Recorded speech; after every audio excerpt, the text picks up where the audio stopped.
Hello and welcome to the Movement of God podcast. My name is Anthony. I'll be hosting this podcast. Every week we have different people coming together to share what they have experienced through God and the movement of God. And I hope you enjoy this one. Check it out.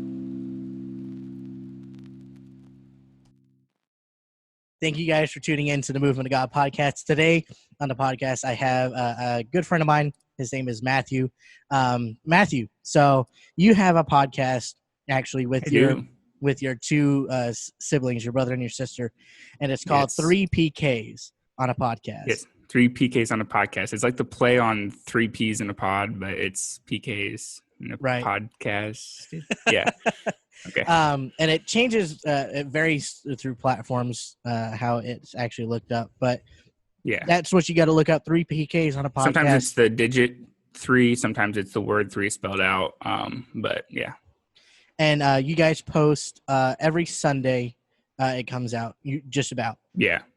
And yeah, it's a weekly thing. We try to get it out by 2:30, but sometimes it's later in the day. Right. And like 2:30. It's a faith-based podcast based on the word, and it's just basically your guys' journey to let people know what it's like being pastor kids. And for people who don't know what PK stands for, it's pastor kids, preacher kids. Now, this podcast is just basically a faith journey through everybody, whoever they are, and it's so that people who might not or who are struggling in the faith, who might be in this this down in the faith, that everyone goes through it, and that there's it's not all high in power and high and mighty. We're all here. We're all up here. Yeah. There's ups and downs to it, and this is to show, everybody's what the walk is for everybody. That everyone has this quote unquote walk in faith, and this, that God moves through them. And so I want to hear what you are a I don't know how you guys talked about it in your last podcast. So you weren't always a PK. Right. Oh, staff kid. Is that staff kid? Yes. Yes. So basically, right now our dad is a pastor of a church here in the city, and so we're the pastor's kids. But before that, they were on staff at a mega church, and so we were the staff kids. So it's basically like being a PK, except for instead of your dad's the pastor, your dad, and in that case, dad and mom were on the staff at the church. Right. So we have experience both in from being a staff kid and from being a pastor's kid standpoint. And so you guys, I'll let you explain. How did everything start for you? Your walk with God. How did it start? Well, I mean, for sure, definitely. I mean, I was raised in it my whole life. Like my parents have been doing ministry since before I was born, which I think is really cool. It's something that I plan on, following. But I was raised in it. They always told me about the Lord. I grew up on a lot of Christian TV shows. And actually the first time I ever remember making any type of decision to follow the Lord came from watching one of those Christian TV shows. It was called The Candy Store. Yeah, it was from it was called The Candy Store. It was made for preschoolers, and they would take a letter of the alphabet and they would attach it to some type of concept of person. For instance, A was like Abraham. Okay. L was love. I think S was sin or something like that. I think E was for Esther. They teach different things based off of the letter of the alphabet. So they would be able to teach preschoolers the alphabet and attach it to something to teach them about the Lord. And I just remember one of the characters, his name was Nicodemus. What they would do is they would actually give chances to receive the Lord if you haven't. And he had that moment where he was like, if you've never done it, you need to do it. And so I, watching The Candy Store, prayed a prayer, with Nicodemus. And that's kind of where that's the first commitment I remember making to the Lord. And there's been lots of ups and downs since that time, for sure. But that's the first thing I remember. I've always wondered that, I've heard your sister's story about that. I don't think I've heard your brother's part of it, and I've always wanted to know, when was that time that you you went up to that altar call, that Right. acceptance of you saying, okay, I am surrendering myself over to the Lord. There's a lot Right. of times where people think, well, okay, they're pastor's kids or they're staff kids or they've grown in it their whole life, that you're automatically in, like you're in. Right. Yeah, Um, and that's definitely not the case. No. right.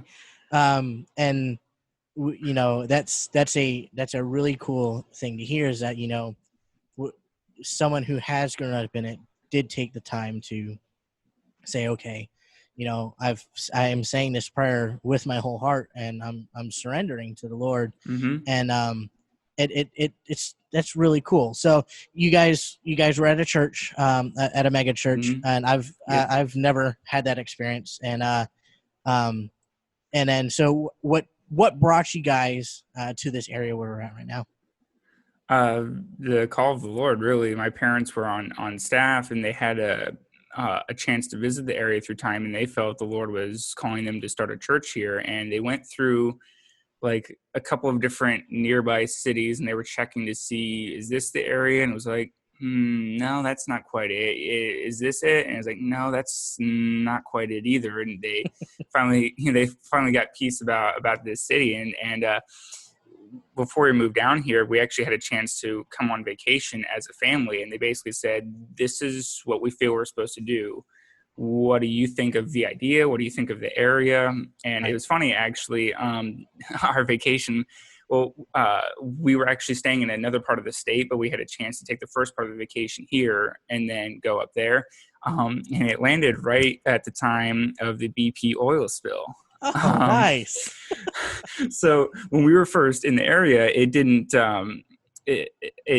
hit in this city, but actually when we went back to the other up north in the Panhandle was where the rest of the vacation was going to be, and we went up there and we found pots of little areas of tar coming up on the beach, and we can't swim anymore. And they're like, hey, do you want to go back down there and finish it there? Because I don't think they have it hit there yet, but. So it started out, we had the vacation, they wanted to see what we thought of it, and we were all on board. And within the next year, that was in, I think it's July of 2010, was the first vacation. And we came down for another one, Christmas of 2011, or Christmas of 2010 and the New Year's of, we actually spent New Year's here, which was really cool. We hadn't moved down here yet, but we were here on vacation. We got to spend New Year's in a hotel here in the city. And so we've had every New Year's here since. And so that was the start of it. They wanted to come see if we maybe thought, I don't think, like, this is a fun place to visit. This is a nice vacation. Right. I love the beach, but no, we're not supposed to be here, But no, we were all on board with it. And within the next, that was July of 2010 was the first vacation, then Christmas of 2010, and February, March of 2011, we moved here. Wow. To start it. So now, I mean, I've lived in this area all my life. I lived like 40 minutes south of here is where I actually grew up and was born. So when I hear people say, "Oh yeah, I want to live here," I'm like, and I've been to the area, somewhat the area of where you guys moved from. And we lived in. You went to not where we moved directly from, but we lived in Oklahoma before we moved from Missouri, but we lived in Oklahoma before that. So you've been to Oklahoma, but not to So I went to Oklahoma, and I'm like, man, this is nice. I could live here. And then I hear you guys. So you know what that feeling is like, I guess. Yeah. Right. And I hear you guys' story. You're like, no, we were ready to move, and the Florida's kind of nice. I'm like, no. Florida's. Well, I mean, I'm sort of partial to like the hills and the curves and the people talk about the the beautiful spring or things come back to life. I don't know. I always like the joy of the fall and the trees in the woods. We had our houses in Missouri always had woods, and that was like my favorite thing was to be in the woods. Here we don't have as much of that opportunity without coming into possibly alligators or pythons. I mean, not really pythons in this area of the state, but maybe a little further south you're gonna have pythons, but alligators and stuff like that. So you gotta be careful. So one of the cool things with our church, and I go to the same church that Matthew goes to, and his father is a pastor at that church. And one Hmm. of the cool things that we do is we have an event called the Well, and Oh there yes, yeah. and that's where our young adults get together in 19 to I forget what our 40. It used to be 19 to 35, and then they turned 30. Some of our members turned 36, and we didn't want to boot them out, so we decided to extend it to 40, so that way we didn't exclude people who didn't have a so spot to go. it's a group that we come together, and we are basically just taking ourselves out of that monotonous of the day-to-day stuff. We come together, have fellowship, play games, and munch on some food, talk. And we had the opportunity 2 years ago or a year ago. No, Feels like a year ago. It's like a year and a quarter or so. It feels like it's Yeah. been so much longer. This We month had has the gone by really long, so we had the great opportunity of we all went to South Carolina, North Carolina, North Carolina. North Carolina. Silva. Silva. That's where you're getting the S sound Yeah. from the South Carolina Silva. So area, we nearby all cities and stuff.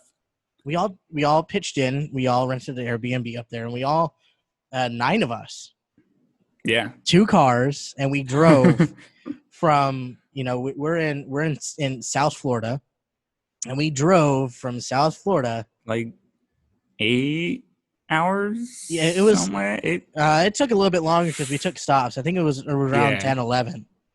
Well, you realize how hard it is for you to hold a bathroom for a long period of time when you're in a car and you can't go unless you really, have to make an extra effort.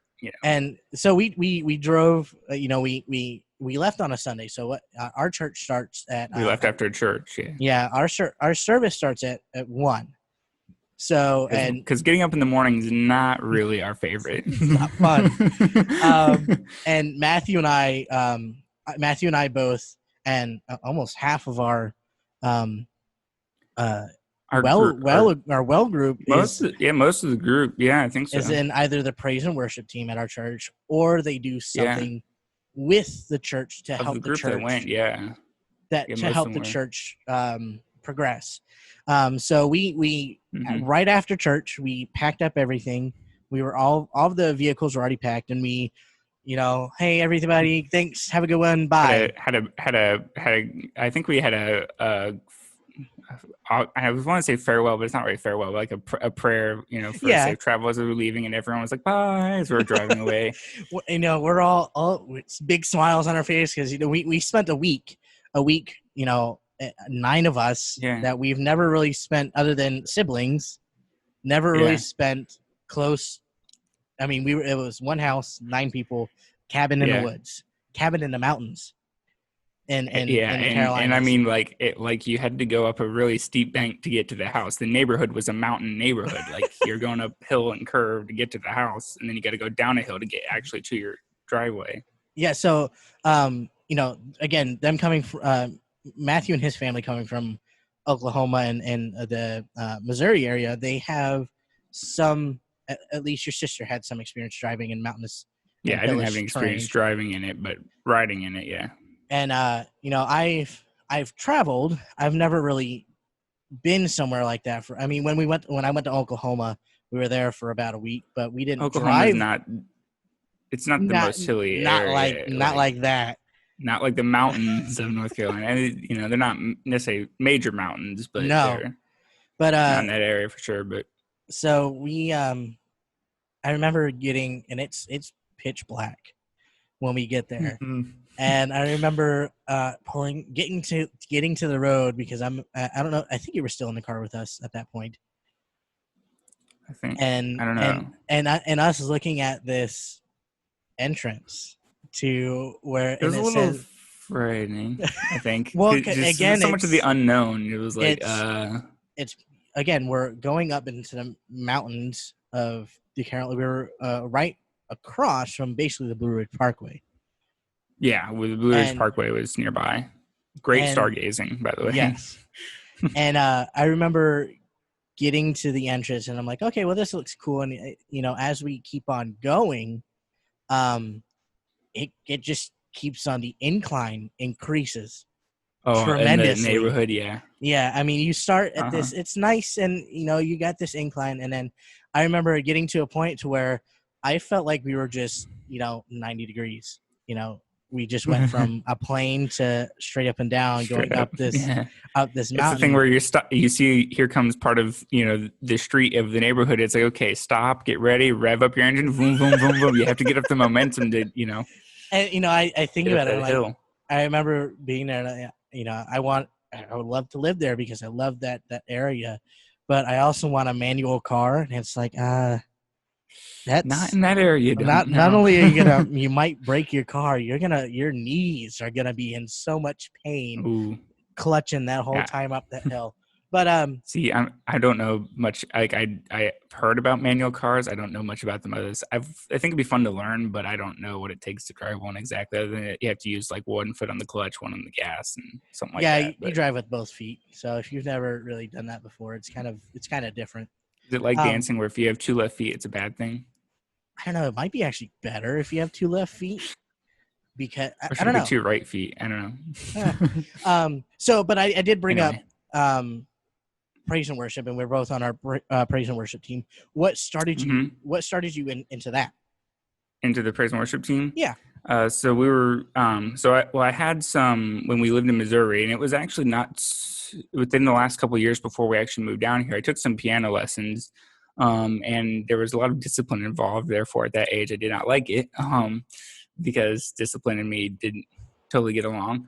But we moved here, and we were starting the church. It was, pretty simple. We were actually meeting in a room of a train depot. Actually, it used to be used as like a cargo area, I think. And well, my sister does the singing, and my brother knows piano as well. And so we are saying, okay, well, we're gonna have praise and worship. Like, okay, well, Emily does the singing, and Nathan will do the piano. And it's like, well, we need some type of rhythm instrument to keep the beat going. And so my dad plays. He's musically inclined as well, and he plays piano, but he also does a little bit of guitar and bass guitar. And it's like, well, bass guitar, that can hold the beat of a song. And so, but I didn't know anything about how to play it. And so they said, okay, Matthew, you can play it. I'm like, I don't know how to do it. But my dad gave me and I was very resistant to the idea. I didn't want to do it at the time. My feelings have changed about that over time, but at the very beginning, I was very anti playing the bass. I did not like it at all, but it was a gift from God. It like the playing the bass, because at that time we had Wednesday evening services when we were just starting. Mm-hmm. And if I'm remembering correctly, my dad handed me his bass guitar, said, this string is this note, this string is this note. And he said, okay, each of these, what are called frets, they're a half step up, because you've played piano, so you know the basics of what I'm talking about.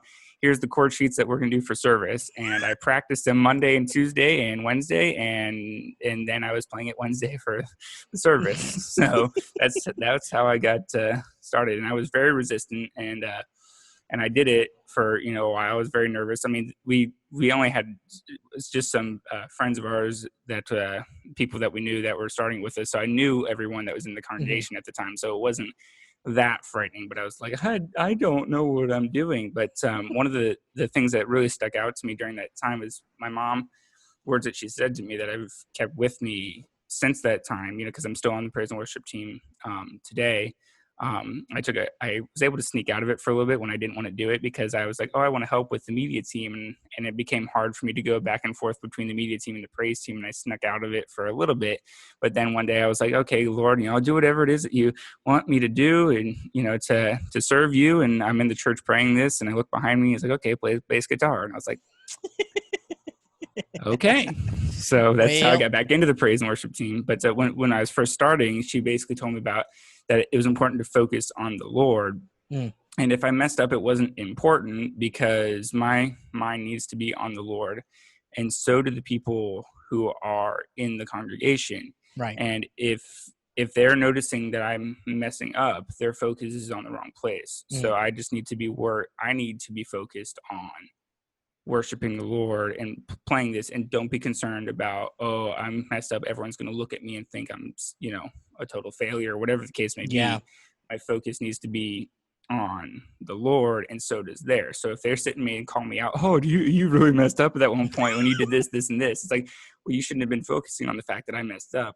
Yeah, sometimes the mess up is so bad that, you go, oh, sometimes it happens. But it's like, if you're here to point out the fact that I failed, then you were focused on the wrong spot. So that's something that's stuck with me about, I don't need to be concerned about if I mess up while I'm playing. Because right now, rather than doing bass guitar, I'm playing the piano now, and my brother's on the drums, and still, but it's like, if I mess up, it doesn't matter. Keep going. Focus more on the Lord, and don't worry about. And I haven't really had anyone, I don't think, really come up and say, "Oh, you screwed up. They're really bad." I've had a couple where I've listened back on it and I go, "Oh man, I was not following the beat real well," or something like that. Yeah. But, I mean, it's we are very lucky that the people that do come to our church are very kind people. We could mess up very, very, very bad, and they will always come up and say, you guys did so well. It ministered to us. And they're, most of the time, I don't think I've ever sensed that they were saying it out of malice, like, oh yeah, pat you on the back, you did good. No, there's a genuality. Or like, they did horrible, let me encourage them. You did good. Good. Yeah, you did real good, huh? It's always it's the heart that counts. No. It's always been very genuine. Whenever it definitely comes. And yes, it's definitely genuine. And I don't know if I actually talked about it on the last podcast that I did, but when I started, I remember when I first started at church, I kind of kept to myself. And I remember talking to Mom about playing music, and when I said that I played saxophone, man, when you first started coming, yeah, and I remember her eyes just like 10 times bigger, and she's like, I love saxophone. Saxophone was my favorite instrument. I'm like, okay, all right. And then it slowly, after her talking to me, Jason, who is our guitar player, talking to me about it, and him constantly sending me ads from Facebook of saxophones. Hey man, this looks like a good one. You should buy this one, and you should start playing. And I was the same thing. I was like, I haven't played in 6 years. I don't know if I'm good, so I don't know if I want to play anymore.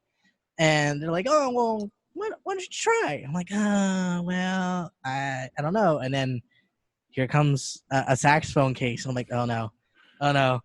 Okay, well, I guess I'll try it out. And I am so glad that I did pick it up again, because it's there is such a gift that God gives everybody, whether it's speaking His word, whether it's ministering to people, whether it's playing music and musical instruments, whether it's singing. Yeah, He gives everybody a gift, and it's when you realize that gift and are able to accept it and actually do something with it, how much more it becomes. And there was, when I first started, I was in that I was in that performance zone, because you'd done band before, right? Where all it was performance. It wasn't worship of the Lord, right? It was performance. And so that I don't. Well, I mean, I did piano recitals, but as far as bass guitar, I didn't have that, so it was a little bit easier to not do that switch. But it was very hard at the beginning to not beat myself up over mistakes, or I'm not getting this this pattern, this instrumentation. I can't really get it down right, and so I'm just not going to play it. And I remember there was a couple of times that the Lord's like, no, just play through it, keep on going, just keep going, and it'll happen. And there was a couple of times where we would be practicing and it's not happening. And I remember us getting into praise and worship, and it just starts. It happens sometimes where you have a rough practice, but the actual time when you're actually there to worship the Lord, it's like you wouldn't even know that it was rough a couple minutes before, And so, I mean, it took me a while to break that. Okay, this isn't a performance. I am not performing for people. I I am worshiping. I am praising the Lord. This Right. is my expression of it, and my expression is also leading other people into that worship. Yeah. And that's definitely one thing that makes it, if you're on a praise and worship team, like if you play your instrument and in your own time you worship the Lord, it's, it's easier if you're just playing it at home to enter into worship than, because when you're on the team up there, your mind still goes, I'm here to lead other people. There still is that element of the work of it, or the quote unquote performance of it, that you have to make sure that you keep out of there and say, no, this is still just as much worship as if I was just playing at home, right. To worship the Lord. This is the same, but there is that element where you have, sometimes it's like you get into a performance mode. Oh, when we did, so we used to do a thing called Praise in the Park, and in our city, in the actual city limits, we have an island that we can actually go to. And on that island, we have a place called, it's just a central park, and it has a gazebo in it. And, you can rent out this, because you Oklahomian Missourians. I call gazebo, but I don't really know if it's proper or not. Anyway, we've had this ongoing battle of is it gazebo and gazebo. Hey, you put it in the comments. It's going to be spelled gazebo. The same. So let's call the whole thing on. Anyway, so tomato. It's a song reference. We would schedule times that we can go out there and play sets of music. And I remember the first time, I haven't performed in a big setting for a while. The biggest performance I ever got to do was I got to perform in Carnegie Hall with my high school band. That was the biggest performance I ever got to do. And then it's pretty big. It's pretty cool. It is pretty cool. But after that, I really, I didn't get to do big performances like that. So when we had the opportunity to do this, I was like, okay, I'm getting to do this, because I played in our jazz band at my high school, and we used to do it, especially during Christmas time. Where I used to live, we would go to it was this shopping center that had this little bowl in the middle that you can. We would set up our jazz band, and we would perform almost every weekend. And our area where we lived was very filled with elderly people. So they ate it up, which I enjoyed. I mean, we would go there and we would play, and then they would come up and talk to us.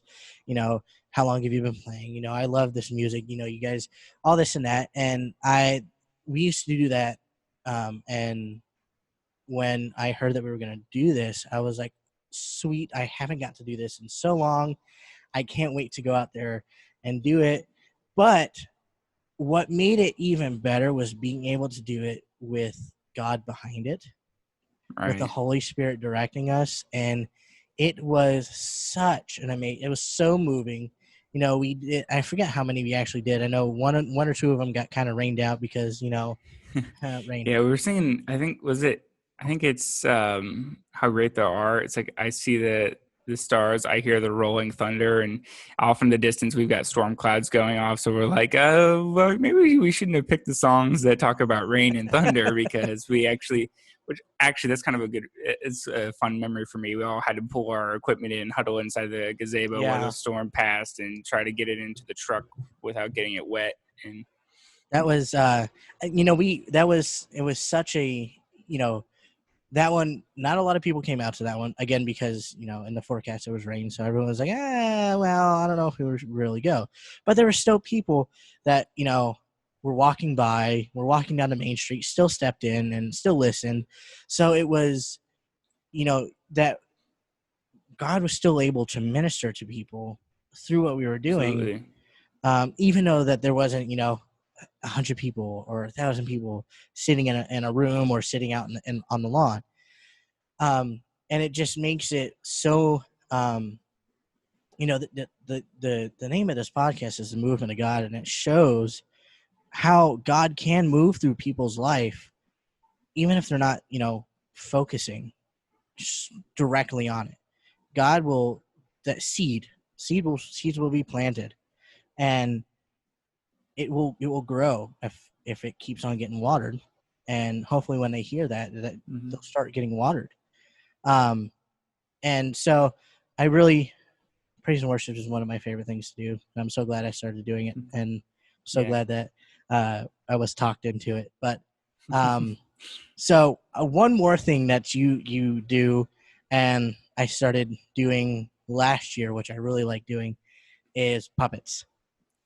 Yes. So we and I've got to hear some of the backstory of actually how your family started doing it with a different church, and it's such an amazing, I years and years ago when I was a little kid, I had a little a puppet, in which I've actually given to the church because I've never used it, and it was really, I just couldn't get the grasp of it. But the way the redheaded sergeant, right? Yeah, NYPD guy. Yeah. Yep. And so I was like, I'm never gonna do anything with this, and I've never done it before. And it was kind of like soon after I was like, you know what? I'm gonna step in and I want to try doing puppets. And we do it for what's the group called that we do it for? It's a special needs group up in Sarasota. Yeah.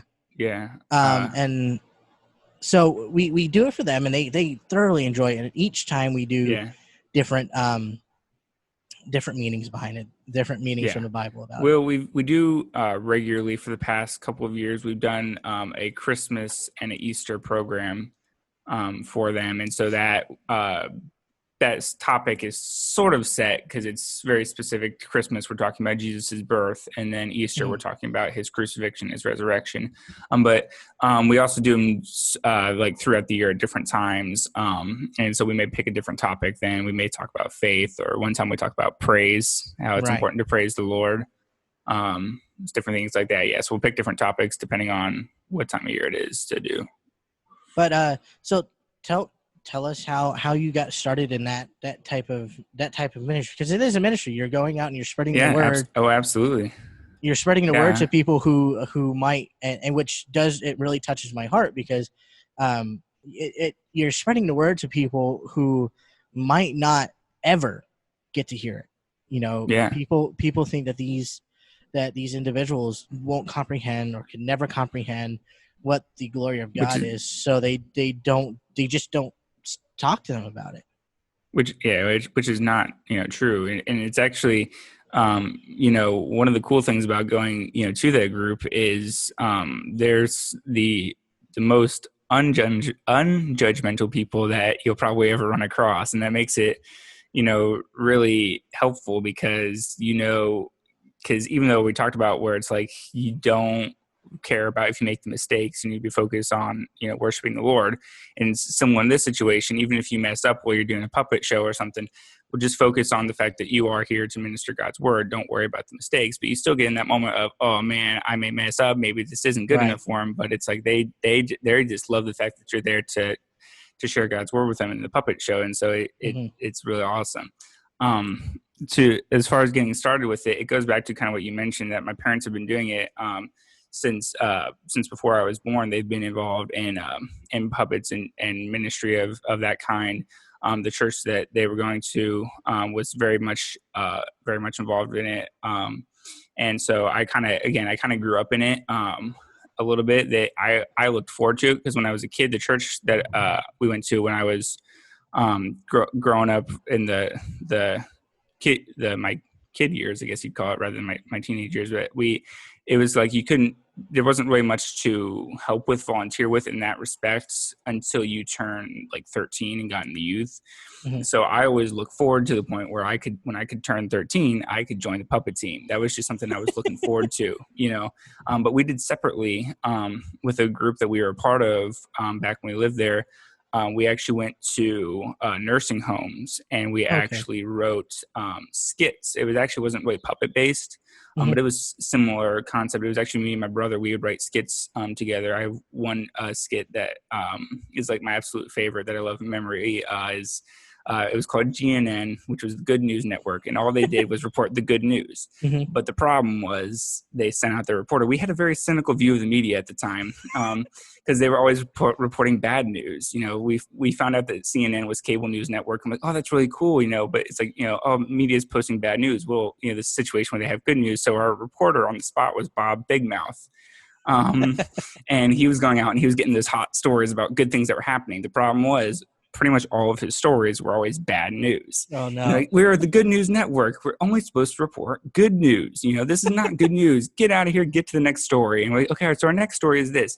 That's not good news either, Bob. Get to the next story. And so finally the last story is this person's talking about Jesus, how he died. And they start out saying, well, that's not good news either. This guy, he died, and it was, and he had those pains. Like, well, no, it is good news for us. First of all, he didn't stay dead. He was raised from the dead, and also talk about what he did for us, how we're freed from sin through that.